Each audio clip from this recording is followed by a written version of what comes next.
Hello everyone, welcome back to my channel. আজকে নিয়ে এসেছি ফাইনালি কুমোরটুলির ভিডিওটা নিয়ে।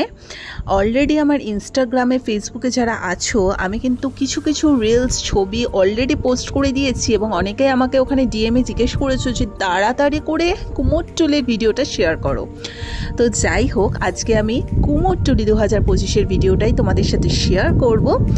আজকে একটু বিকেল বিকেল করেই আমার ছুটিও ছিল, পড়ানো ছিল না, তাই ভাবলাম আমি আর ভাই দুজনে মিলে টুক করে বেরিয়ে যাই, একটু কুমোরটুলি থেকে ঘুরে আসি, সাথে তোমাদের জন্য একটু ভিডিও নিয়ে আসি। তো ফার্স্টে যেতেই কিন্তু খুব সুন্দর একটা মা কালীর মন্দির আমি দেখতে পেলাম। চোখটা এতটাই কেড়ে নিল যে ওখানে অনেকক্ষণ দাঁড়িয়েছিলাম এবং এত অপূর্ব মিষ্টি মায়ের রূপ, কি বলবো। এখানে আসলে পুরো মনেই হচ্ছে যে পুজো পুজো একটা ভাইব, মানে এই সাইডে পুরো বোঝাই যাচ্ছে, ভীষণ আনন্দ লাগছে। তো একদমই আমরা কাছাকাছি চলে এসেছি, তোমাদের দেখাবো কি সুন্দর সুন্দর এখানে প্রতিমা সব বানানো হচ্ছে। আমরা ভেবেছিলাম একটু ফাঁকা হবে, বাট মোটামুটি ভিড় আছে, কারণ চলে আসলাম, মানে এরপরে আর কুমোরটুলি আসা যাবে না, প্রচণ্ড আরও বেশি ভিড় হয়ে যাবে। তো দেখি একটু ছোট করে, আজকে ছুটিও ছিল, ভাবলাম একটু বেরোই, বাড়িতে ভালোও লাগছে না, আর এখন পুজোতে বাড়িতে একদম বসেও থাকতে ইচ্ছা করে না। তো আমার সাথে তোমরাও দেখতে থাকো, আমার তো ভীষণ ভীষণ মজা লাগছে, কত মানুষ এখানে আর এত সুন্দর প্রতিমা সব দেখতে পাচ্ছি, আর দেখতে দেখতেই ঢুকছি। চলো তোমাদের চলো, শুরু হয়ে গেল কুমোরটুলি পাড়াটা, একদম ঢুকে পড়েছি। তো এখানে এত সুন্দর প্রতিমার কাজ হচ্ছে এবং তোমাদের একটা ইনফরমেশন দিয়ে রাখি, আমি ওখানে গিয়ে জানতে পারি যে এই বছরে মহালয়ার দিন কিন্তু একদম মানে কুমোরটুলিতে কাউকে ঢুকতেই দেওয়া হবে না ছবি তোলার পারপাসে। তাই জন্য যারা যারা কুমোরটুলিতে ভিজিট করতে চাও, এই মুহূর্তে মানে মহালয়ার আগে তোমরা গিয়ে একবার দেখে আসতে পারো। তো এটা ভাগ্যিস মানে আমরা মহালয়ার দিন আসিনি, না হলে নিরাশ হয়ে ফিরে যেতাম। খুব স্বাভাবিক, সত্যি কথা যে ওই টাইমে এত ভিড় মানুষের থাকে যে শিল্পীরা ঠিক করে না কাজ করতে পারে না কিছু। তো যাই হোক, সবার মধ্যে একটা ক্রেজ থাকেই অবভিয়াসলি, কারণ বছরে এই 4-5টা দিনই বাঙালিরা ওয়েট করে থাকে এবং স্পেশালি মহালয়ার দিন মায়ের যখন চক্ষুদান হয় তখন সেটা মানে নিজেদের চোখে দেখার জন্য সকলেই যায়। বাট তাও এত অজস্র ভিড়ের মধ্যে না সব কিছুই কেমন একটা ভুলভাল হয়ে যায়। তো যাই হোক, আমি যেটুকু নিউজ পেলাম যে কুমোরটুলিতে মানে মহালয়ার সময় কিন্তু কাউকে অ্যালাউ করবে না। তো যারা যেতে চাও এই মুহূর্তে গিয়ে তোমরা দর্শন করে আসতে পারো। ওখানে তো ছবি ভিডিও তোলার থেকেও বড় কথা, আমি বেশ কিছু জায়গায় গিয়ে চুপচাপ দাঁড়িয়েই ছিলাম এবং শিল্পীদের আমি অপূর্ব কাজ দেখছিলাম। ভগবানের কত ব্লেসিং থাকলে মায়ের মূর্তি কেউ বানাতে পারে, মানে এত নিখুঁত কাজ, এক মনে কাজ করে যাচ্ছে, কি সুন্দর। মানে আমাদের তো সে জায়গায় কোনো ট্যালেন্টই নেই, সত্যি কথা বলতে আমরা হচ্ছি পুরো জিরো, কিন্তু যেসব শিল্পীরা এত সুন্দর করে মূর্তি বানাচ্ছেন মানে অপূর্ব, সত্যি মানে চোখ ধাঁধানো সমস্ত সেই মূর্তির শিল্পকলা। তো যাই হোক, আর কলকাতা মানেই হচ্ছে স্ট্রিট ফুড, তার সাথে কুমোরটুলি পুজো আসার আগেই কুমোরটুলিতে ভিড় করা, এটা তো বাঙালিদের থাকবেই, কারণ বাঙালিরা 365 দিন এই মানে ওয়েট করেই থাকে 4-5টা দিন আনন্দ ফুর্তি করার জন্য। তো তোমরা সবাই জানাবে যে তোমাদের কাদের কাদের শপিং হয়ে গেছে, কারা কারা পুজোর জন্য কতটা এক্সাইটেড। জানি না যে এবছর পুজোতে বৃষ্টি হবে কি না, নিউজে তো বলছে নাকি বৃষ্টি হবে, বাট ঠিক আছে, বাঙালিদের কোনো ব্যাপার না, বাঙালিরা সাঁতরে হলেও পুজোর সময় কেউ বাড়িতে বসে থাকে না, ছাতা নিয়ে হলেও ঠিক বেরিয়ে যাবে। তো যাই হোক, কত সুন্দর করে এখানে প্রতিমা গড়া হচ্ছে তোমরা দেখো। আমার পক্ষে যেটুকু পসিবল হয়েছে অল্প অল্প করে শ্যুট করেছি, কারণ অতটা বড় জায়গায় পুরোটা আমরা ঘুরতেও পারিনি আর অত কিছু শ্যুটও করতে পারিনি। তো যেটুকু পসিবল হয়েছে শ্যুট করেছি।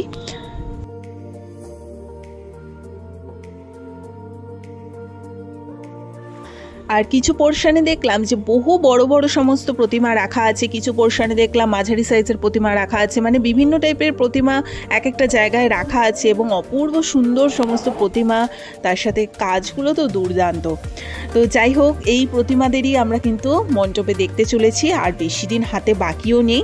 তো আকাশে বাতাসে একদম শরতের মেঘের ভেলা যেন ভাসছে, একটা অদ্ভুতভাবে আমার লাগে যে এই বছর পুজো 1 মাস আগে এগিয়ে আসলো, ঠিক পুজোর সেই মুহূর্তে না মানে কেউ আটকে রাখতে পারে না যে মা যে আসছে, এটা একটা মানে আকাশে বাতাসে একটা গন্ধ চলেই আসে।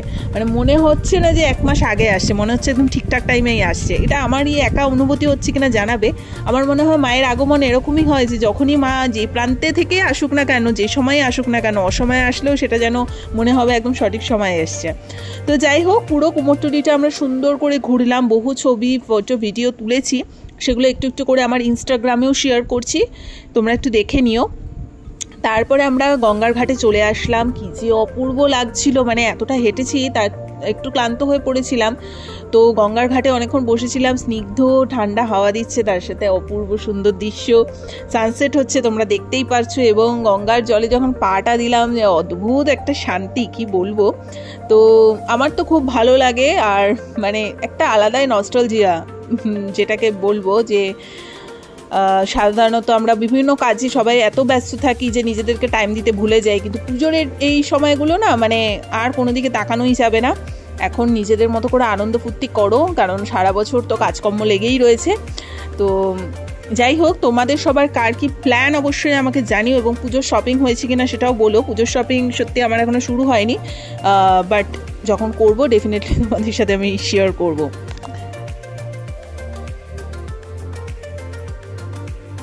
তো অনেক হলো ঘোরাফেরা, এবার একটু খাওয়া দাওয়া। আর আমি যেহেতু এখন পুরোপুরি ভেজিটেরিয়ান হয়ে গেছি, তাই আমি একদম আজকে ঠিক করেছিলাম যে হালকা ফুলকা একটু স্ট্রিট ফুডই কিছু খাবো, বেশি কিছু আজকে খাবো না। তো তার জন্য ফার্স্টেই আমি সিঙ্গারা নিয়েছিলাম। একদম গরম গরম সন্ধ্যাবেলায় বসে সিঙ্গারা খাওয়ার মজাই আলাদা। আর একদম পটেটোটা একদম মেশ করে খুব সুন্দর করে ওখানে বানিয়েছিল, চাটনিটা দিয়েছিল, দুর্দান্ত ছিল ওই সিঙ্গারাটা খেতে। মানে এখনই আমার জিভে জল আসছে। তারপরে তো ফুচকা ছাড়া সবটাই ইনকমপ্লিট, মানে স্ট্রিট ফুডে ফুচকা থাকবে না, ভেলপুরি পাপড়ি চাট থাকবে না, এটা হতেই পারে না। তো যাই হোক, আমরা ফুচকাটাও এনজয় করলাম। তোমাদের কাদের কাদের জিভে জল আসছে অবশ্যই জানিও। তারপরে ওখান থেকে আমরা চলে গেলাম, এটা কি খেলাম, আচ্ছা কুলফি।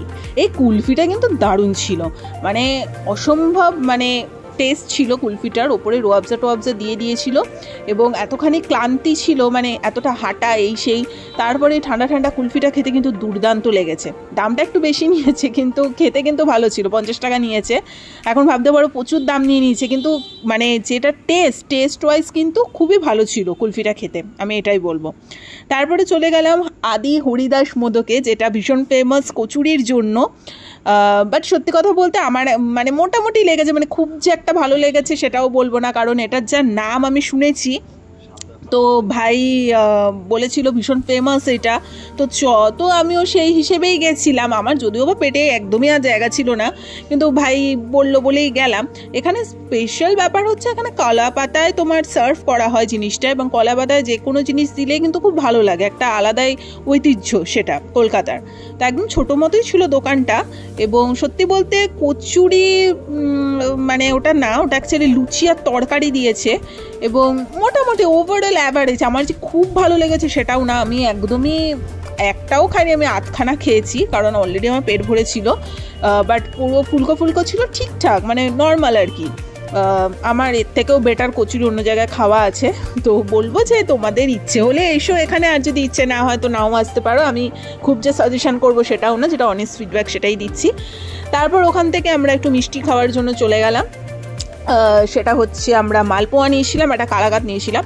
সো মালপোয়াটার মধ্যে একদমই কম মিষ্টি ছিল, যেটা আমার ভীষণ ভালো লেগেছে, কারণ গ্যাটে মিষ্টি কিন্তু আমরা একদম খেতে পারি না।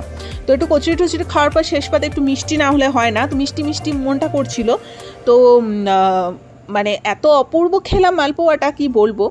তো ওভারঅল এই ছিল আজকে আমাদের দু ভাই বোনের কুমোরটুলির জার্নি, বা ছোট্ট করে তোমাদের সাথে শেয়ার করলাম, যেটুকুই বলতে পারো। তো তোমাদের কেমন লাগলো অবশ্যই জানিও, ভালো লেগে থাকলে লাইক কমেন্ট শেয়ার সাবস্ক্রাইব করে দিও। আর যারা কুমোরটুলি যেতে চাইছো এই মুহূর্তে চলে যাও, কারণ মহালয়াতে কিন্তু কমপ্লিটলি অ্যালাউ না কাউকে, এইটুকুই আমরা নিউজ পেয়েছি, সেটাই তোমাদের সাথে শেয়ার করলাম। এরপরে তো আস্তে আস্তে পুজোর ব্লগ তোমাদের সামনে আসবে, কেনাকাটার ব্লগ আসবে, তোমরা অবশ্যই আমার চ্যানেলে চোখ রাখো। টাটা।